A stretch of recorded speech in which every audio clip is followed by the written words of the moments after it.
ডিমের বয়স যে কমছে। আরেকটা জিনিস বলতে দাও, ওই যে ডিম ভালো করে ভেজে টক দিয়ে রেঁধে রেখো। আহা, কতদিন খাইনি। চলি গিন্নি পুকুরে স্নান করতে।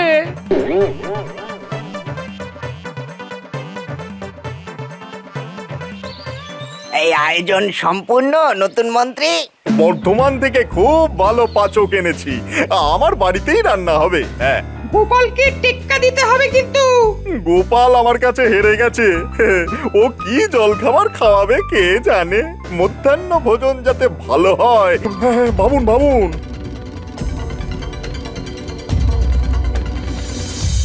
উজির, মহারাজ কৃষ্ণচন্দ্র অনেকগুলো চিঠি পাঠিয়েছিল।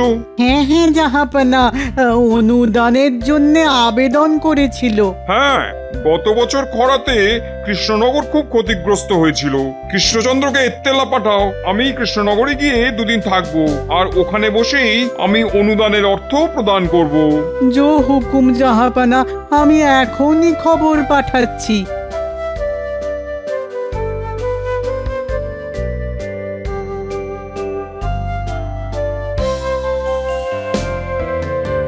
তা রাজ্যের অবস্থা কিরকম নতুন মন্ত্রী? আগে মহারাজ, ওই যথাপূর্বং তথা পরম। মানেটা কি? আহা, একটু খোলসা করে বলো দেখি। মহারাজ, পূর্বে যা ছিল এখনো তাই আছে। তা পূর্বে কি ছিল আর এখন কি আছে সেটাই ঠিক করে বলতে বলেছি, সহজ কথায় বলো। মহারাজ, নতুন মন্ত্রী বোধহয় হেয়ালি ছাড়া কথা বলতে পারেন না। আসলে হেয়ালি বুঝতে গেলে যে আভিজাত্য লাগে সেটা তোমার মধ্যে যে একদমই নেই গোপাল। ওই আবার শুরু হলো, তোমাদের তো দেখি একেবারে সাপে নেউলে অবস্থা। আচ্ছা, সভার মধ্যে যদি এভাবে যুদ্ধ হয় তবে তো খুব মুশকিল নতুন মন্ত্রী। আমি দুঃখিত মহারাজ, এরপর থেকে আমি নিজেকে সংযত রাখব। আসলে কি জানেন মহারাজ, ওই সোজা কথা সোজাভাবে বললে সময় বেঁচে যায়, রাজকার্যে গতি আসে। তা ঠিক কথাই বলেছ। তা হ্যাঁ নতুন মন্ত্রী, এক কথায় বলো তো, রাজ্য এখন কেমন? মানে রাজ্যের মানুষজন কি বলছে? ভয়ে বলবো না নির্ভয়ে? এটা কি একটা কথার উত্তর হলো নতুন মন্ত্রী মশাই? মহারাজ আমাকে যদি এক কথায় জিজ্ঞেস করতেন তবে আমি বলতাম ভালো নেই মহারাজ। গোপাল, তোমার কাজ হলো ভাঁড়ামো করা, মানে যেটা তুমি পারো। রাজসভার কাজে তোমাকে নাক গলাতে কে বলেছে? আগে রাজ্যতীষী, আমার নাকটা বড় বেয়ারা। কিছু খারাপ হলেই আগে থেকে ওই খারাপ গন্ধ পেতে থাকে। মহারাজ, নবাবের দূত নবাবের পত্র নিয়ে এসেছেন। পাঠিয়ে দাও, পাঠিয়ে দাও। হয়তো আমার পাঠানো পত্রের উত্তর দিয়েছেন স্বয়ং নবাব বাহাদুর।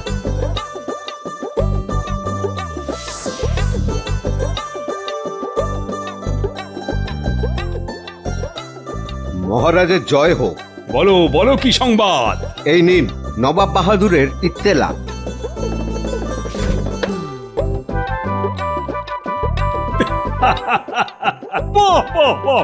দাদু, তুমি আজ বিশ্রাম নিয়ে কাল সকালে বরং মুর্শিদাবাদ যেও। ঠিক আছে মহারাজ, আপনার যেমন ইচ্ছা। শোনো সবাই, নবাব বাহাদুর আসছেন কৃষ্ণনগরে কাল রাতে। এ তো খুব ভালো কথা মহারাজ। হ্যাঁ, ভালো মানে? এ ভালোর যে কোনো সীমা পরিসীমা নেই। তবে তো অনেক দায়িত্ব পড়ে গেল। আপ্যায়নে যেন কোনো ত্রুটি না হয়। সকাল থেকে রাতের আপ্যায়নের দায়িত্ব তাহলে কাকে কাকে কাকে দেওয়া যায়? এই সময় আমার সভাকবি আর সেনাপতি দুজনেরই অসুখ। কি যে করি। মহারাজ, এই আপ্যায়নের দায়িত্ব গোপাল আর ভগবানের ওপর দিয়ে দিন। নবাব বাহাদুর গোপালকে পছন্দ করে, আর আমাদের নতুন মন্ত্রীর সাথেও আলাপটা হয়ে যাবে। রাজ্যতীষী গোপালকে লেজে গোবরে করার সুযোগ করে দিয়েছে। সুযোগটাকে কাজে লাগাতে হবে। রাজ্যতীশী ঠিক বলেছে। এই আপ্যায়নের পুরো দায়িত্ব নতুন মন্ত্রী আর গোপালের ওপর ছেড়ে দিলাম। কি নতুন মন্ত্রী, তুমি রাজি আছো তো? মহারাজ, আমার গোপালের সাথে কাঁধে কাঁধ মিলিয়ে কাজ করতে কোনো অসুবিধা নেই। আমি প্রস্তুত।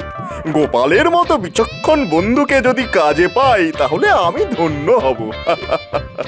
ঠিক আছে, সকালে জল খাবার থেকে রাতের খাবারের দায়িত্ব আমি ভগবান আর গোপালের ওপর দিলাম। উফ, এবারে গোপালকে লেজে গোবরে করে নবাবের কাছে বেইজ্জত করতে হবে। কি গোপাল, তোমার কথা কিছু বলো। আমরা কাজটাকে একটু ভাগাভাগি করে নিই। কিরকম কিরকম? এই ধরুন, কেউ সকাল আর সন্ধ্যার জল খাবারের দায়িত্ব নিল, আর কেউ ওই মধ্যাহ্ন ভোজন আর রাতের খাবারের দায়িত্ব নিল। এক কাজে দুজনের না ঢোকাই ভালো মহারাজ, তাতে কাজের চেয়ে ঠোকাঠুকি বেশি হবে। এইটা গোপাল ভালো বলেছে, তবে তাই হোক। এই রে, ঘুরে গেল যে বিষয়টা।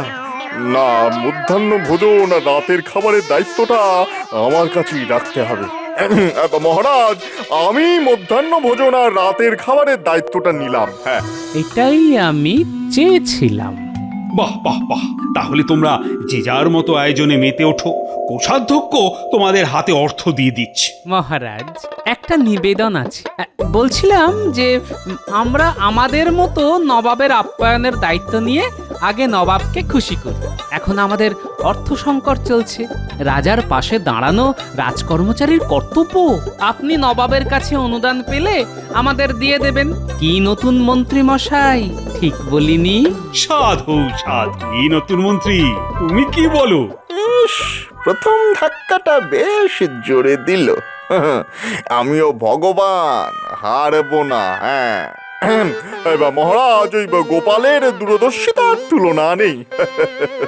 আমার মনের কথাটাকে কিভাবে যে জানতে পারলো, আমিও ঠিক এটাই ভাবছিলাম। ফাঁদে পড়েছো বগা আমার। আমাকে ধাক্কা দেবে? তুমি এখনো আমাকে ঠিক চেনোনি। এবার দেখো তোমার কি হাল করি। দেখেছো কিরকম বজ্জাত মানুষ এই গোপাল? ও কিরকম তোমার ফাঁসিয়ে দিল। হ্যাঁ, ওইখান থেকে আবার আমাকে উঠতে হবে। হ্যাঁ, ও সত্যি মহা মৃত্যুঞ্জয় কবচ ধারণ করে আছে। আরে দাঁড়াও দাঁড়াও, ও একটা সুযোগ আমার হাতে তুলে দিয়েছে। সেটা হলো, মহারাজের কাছে অর্থ সাহায্য না নিয়ে নবাবের জল খাবারের মতো বিষয় ও নিজে দেখবে। হ্যাঁ, ঠিক, গোপাল ভেবেছে ও যেরকম জল খাবার খায় নবাবও সেরকমই খাবে। ও তো জানে না যে নবাবী চাল কাকে বলে, নবাবী ঢং কাকে বলে। ঠিক ঠিক, এই বিষয়টা তো দেখিনি। আমাকে ঠিক মতো মধ্যাহ্ন ভোজন আর রাতের নবাবী খানার ব্যবস্থা করতে হবে। নবাবের মন আমি ঠিক জয় করে নেব। ব্যাস, এইভাবে এগিয়ে যাও, জয় তোমার হবে। শুধু রান্নার পদগুলো ঠিক করে বানাতে বলো। তোমার জয় শুধু সময়ের অপেক্ষা করছে। শুধু আমার আর মহারাজের মুখ চেয়ে এই কাজ তোমাকে করে দিতে হবে ভোলা। এভাবে বলো না গোপাল দাদা, এভাবে বলো না। তুমি রসের যত মিষ্টি আছে সব রাখবে। নবাবের জলখাবার, নবাব যেন মিষ্টি খেয়ে মুগ্ধ হয়ে যান। তুমি তোমার সবটুকু দিয়ে মিষ্টি বানাও। যা খরচ হবে নবাব চলে গেলেই সব শোধ করে দেব। আগে নবাব খুশি হোক, তারপর যা হবার হবে। উজির, আচ্ছা বলো তো, কৃষ্ণনগরের সেরা জিনিস কি? আগে গোপাল, কি আবাদ, একদম সঠিক কথা বলেছো। ওই রকম একটা মানুষকে যদি আমি আমার দরবারে রাখতে পারতাম। যাক ও কথা। দূত, এই কৃষ্ণচন্দ্র খবর নিয়ে এসেছো? এসেছে জাহাপানা। ডাকো তাকে। প্রহরী, প্রহরী, দূতকে খবর দাও, নবাব বাহাদুর ডাকছেন। গিন্নি, আরে এই নাও গো বাজারের থলি, ইলিশ মাছ এনেছি, ডিম ভরা। ও মা, ইলিশ! কি ভাগ্য আমার! এই বেলা ভাজা ইলিশের তেল দিয়ে মেখে এই ভাত খেয়ে রাজসভায় যাব। ওবেলা এসে ইলিশ ভাপা আর সর্ষে ইলিশ খাবো।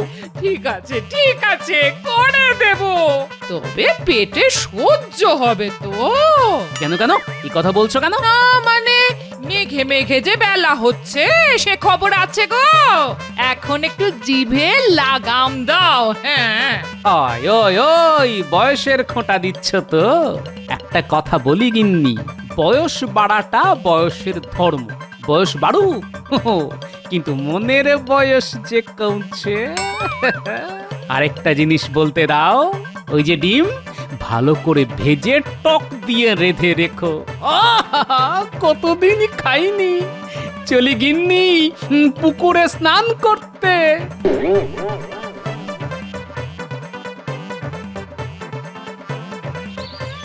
এই আয়োজন সম্পূর্ণ নতুন মন্ত্রী।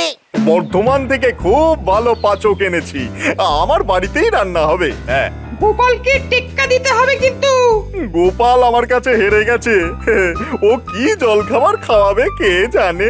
মধ্যাহ্ন ভোজন যাতে ভালো হয় সেটাই আমাকে দেখতে হবে। হ্যাঁ, এবার আমি দেখতে পাচ্ছি গোপালের ভবিষ্যতে একটা কালো গ্রহ খুব দ্রুত এগিয়ে আসছে।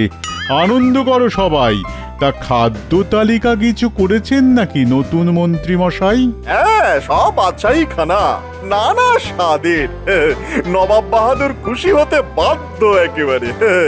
আজ রাতে 3 রকম মোগলাই খানা থাকবে। হ্যাঁ, আজ রাত্রেই বিড়াল মেরে দেবেন নতুন মন্ত্রী। হ্যাঁ, কাল সকাল থেকে যেন নবাব আপনাকেই খোঁজে।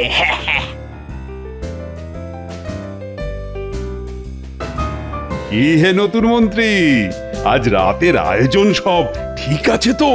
ভগবানে ভরসা রাখুন মহারাজ। ভগবানে অচলা বিশ্বাস আছে আমাদের। শুনে ভালো লাগলো মহারাজ। এ ভগবান ওপরে থাকেন, সবার ভগবান। আমি ওই ভগবানের কথা বলেছি। দারুণ বলেছো গোপাল। তবে আমাদের নতুন মন্ত্রীও কিন্তু খুব কাজের, কি বলো? হ্যাঁ হ্যাঁ হ্যাঁ, খুব কাজের। তবে আমি ওনার কাজের বিচার করার কে? বিচার করবে প্রজারা। দাঁড়াও গোপাল, নবাবের কাছে তোমাকে আমি ছোট করে এই কৃষ্ণনগর ছাড়া যদি না করি তো আমার নাম ভগবান নয়। হ্যাঁ,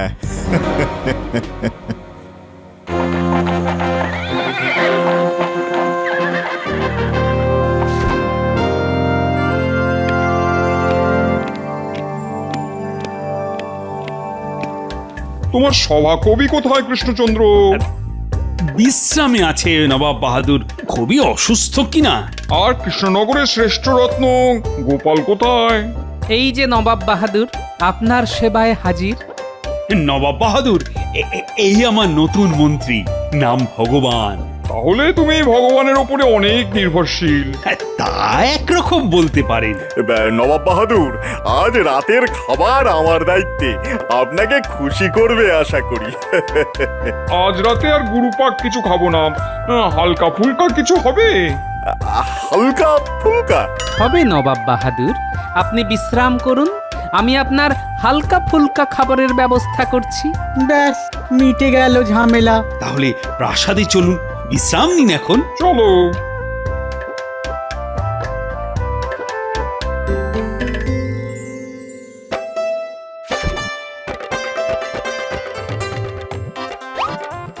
এই নিন নবাব বাহাদুর।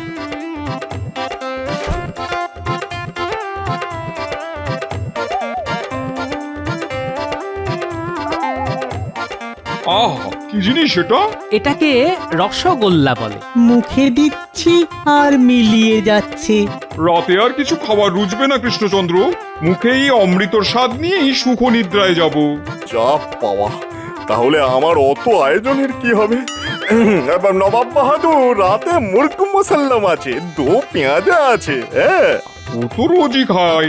না না না না, আজ এই রসগোল্লার পর আর কিছু খেতে ভালো লাগছে না। আমাদের পেটও ভর্তি, মনও তৃপ্ত, এবার ঘুম আসছে। হ্যাঁ, আপনাদের ঘর প্রস্তুত। নতুন মন্ত্রী, নবাব বাহাদুর আর উজিরের ঘরটা দেখিয়ে দাও। চলুন।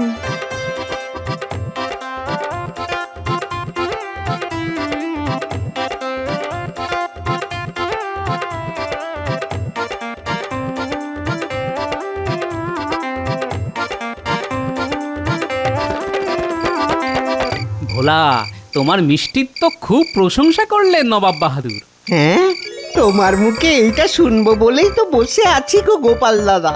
কাল ওই ছানা বড়া, মনোহরা আর ওই হিগের কচুরি আছে, আর ওই এই কালো জিরে দিয়ে হালকা ডাল, তারপর সরভাজা আর রসগোল্লা। সব লিখে রাখো ভোলা। এইসব নিয়ে তুমি কিচ্ছুটি ভেবো না গোপাল দাদা, কিচ্ছুটি ভেবো না। তুমি নবাব বাহাদুরকে খুশি করো, ব্যাস দেশ বাঁচলে তো আমরাও বাঁচবো। ঠিক আছে, কাল সকালে গরুর গাড়ি পাঠিয়ে দেব, সাবধানে জিনিসগুলো পাঠাবে, কেমন? তুমি নিশ্চিন্তে যাও গোপাল দাদা। চলি ভোলা।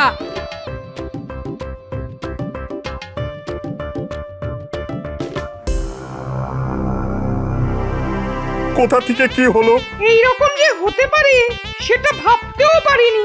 মহামৃত্যুঞ্জয় কবচ, ওকে হারানো দুঃসাধ্য।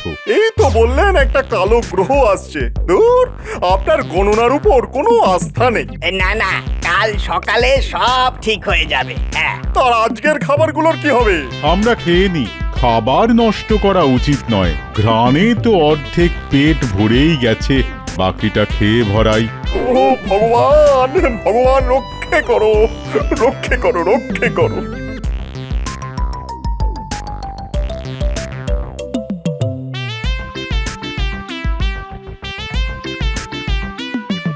গিন্নি, একেই বলে কামারের এক ঘা। একটা সুযোগ পেয়েছি, মেরে দিয়েছি। নবাব খুশি, নবাব খুশি মানে মহারাজ খুশি, মহারাজ খুশি মানে সারা দেশ খুশি। যে নবাব বাহাদুর খুশি হলেন, তিনি তোমাকে কিছু পুরস্কার দেবেন না? এই দেখো গিন্নি, আমি ভোলা ময়রার ধার শোধ করে ওকে কিছু উপরি দিতে পারলে খুশি হব, ব্যাস। এবার কাল সকালে নবাব বাহাদুরকে এমন জল খাবার খাওয়াবো, মধ্যাহ্ন ভোজনের কথা ভুলেই যাবেন।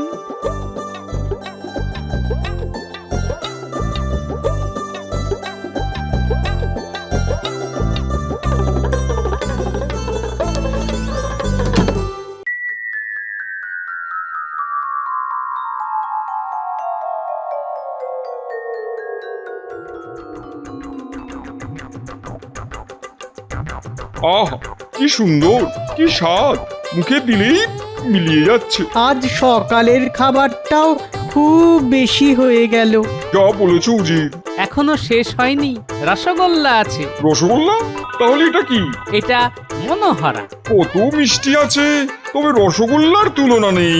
একটু শুধরে নি, কৃষ্ণনগরের ভোলা ময়রার রসগোল্লার তুলনা নেই।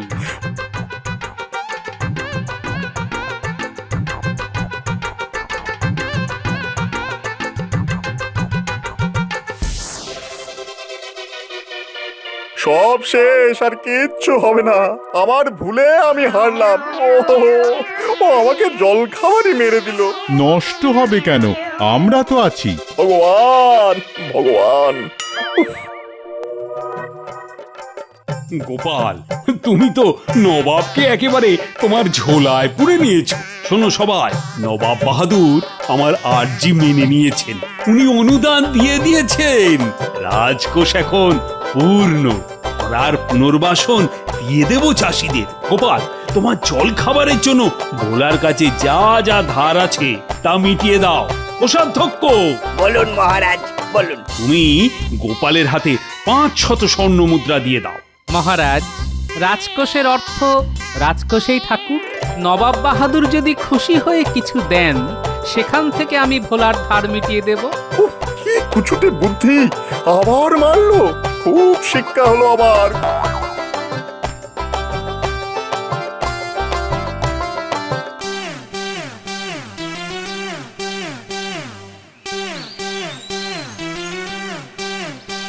গোপাল, তোমার তুলনা নেই। কৃষ্ণচন্দ্র, তোমার কাছে একটা চাওয়ার আছে। বলুন বলুন নবাব বাহাদুর। তোমাদের এই ভোলা ময়রাকে আমি নিয়ে যাব, ওখানে আমাদের কারিগরকে এই রসগোল্লা শিখিয়ে দেওয়ার পরই তবে ওকে ছাড়বো। এই রে, এই মাটি করেছে। ভোলা চলে গেলে তো আমরা কানা। এটাকে মেটাতে হবে। নবাব বাহাদুর, একটা আর্জি আছে যে। বলো বলো গোপাল বলো। ওখানে গিয়ে শেখানোর চেয়ে এখানে এসে শেখাটা খুব দরকার। কেন কেন? আসলে যে মাটিতে যা হয় এটা মাটিরই গুণ নবাব বাহাদুর। কেমন করে হচ্ছে আমি বুঝিয়ে দিচ্ছি। হ্যাঁ, ধরুন এই আখ বলে একটা গাছ আছে, সেখান থেকে চিনি হয়, শ্যামলা গাইয়ের দুধ থেকে ছানা হয়, সেই শ্যামলা গাই কৃষ্ণনগরের ঘাস খায়। এই সব তো এই মাটিরই নবাব বাহাদুর। আর এর একটাও না থাকলে ওই রকম রসগোল্লা যে হবে না নবাব বাহাদুর। তাহলে উপায়? আমি তো রসগোল্লা ছাড়া থাকতে পারবো না। উপায় একটা আছে, আপনাকে প্রতিদিন 10 হাঁড়ি করে রসগোল্লা পাঠাবো। তাহলে তো কথাই নেই। তবুও আমি আমার এক কারিগরকে পাঠাবো। এই রসগোল্লা দিকে দিকে ছড়িয়ে দিতে হবে। গোপাল, এই নাও, তোমার আপ্যায়নে খুশি হয়ে 2000 স্বর্ণ মুদ্রা দিলাম। আর এইটা আমার তরফ থেকে তোমাদের ভোলা ময়রাকে 1000 স্বর্ণ মুদ্রা খুশি হয়ে। তাহলে কৃষ্ণচন্দ্র, মনে থাকবে তো, প্রতিদিন 10 হাঁড়ি রসগোল্লা। আপনি মুর্শিদাবাদে পৌঁছন, দেখবেন রসগোল্লা ঠিক পৌঁছে গেছে। চলো উজির, এবার আমরা যাই। সব ভালো তার, শেষ ভালো যার।